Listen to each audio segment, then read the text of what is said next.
গত শনিবার ঢাকায় পাকিস্তান সেনাবাহিনীর অন্যতম কর্তা জেনারেল শাহিদ শামশাদ মির্জার সঙ্গে বৈঠক করেন বাংলাদেশের অন্তর্বর্তী সরকারের প্রধান উপদেষ্টা মোহাম্মদ ইউনূস। সমাজ মাধ্যমে ইউনূসের দেওয়া একটি ছবিতে দেখা যাচ্ছে আর্ট অফ ট্রায়াম্ফ নামে একটি বই ধরে রয়েছেন ইউনূস এবং পাক সেনাকর্তা। বইটির প্রচ্ছদের নকশার সঙ্গে বাংলাদেশের মানচিত্রের অনেকটাই মিল রয়েছে। এই নকশাকে বাংলাদেশের মানচিত্র বলে ধরে নিলে মনে হচ্ছে উত্তর পূর্ব ভারতের কিছু অংশকেও বাংলাদেশের অংশ হিসেবে দেখানো হয়েছে।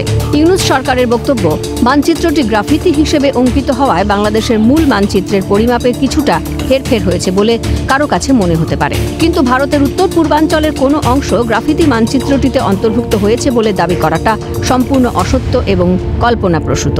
বাংলাদেশের এই ব্যাখ্যাতেই ভারত আপাতত নীরব থাকছে।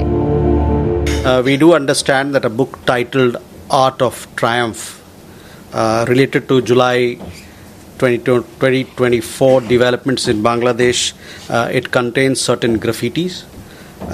We also believe that the Bangladesh side has issued a clarification in this matter.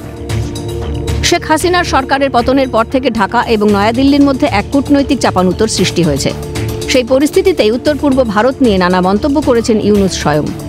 বাংলাদেশে চীনা বিনিয়োগ টানতেও তিনি উত্তর পূর্ব ভারতের প্রসঙ্গ এনেছিলেন। গত মার্চে চীন সফরে গিয়ে ইউনূস বলেছিলেন, বঙ্গোপসাগরের একমাত্র অভিভাবক বাংলাদেশ।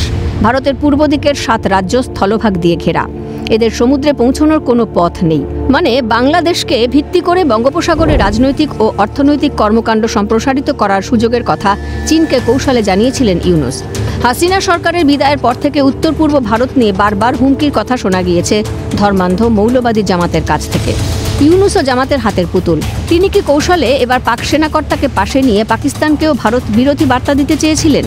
ইউনূসদের ব্যাখ্যায় ভারত আপাতত চুপ থাকলেও থেকেই যাচ্ছে প্রশ্নটা। স্পষ্ট, সজাগ সতর্ক মোদী সরকার নজর রাখছে ইউনূস সরকারের কার্যকলাপে। ক্যালকাটা নিউজ।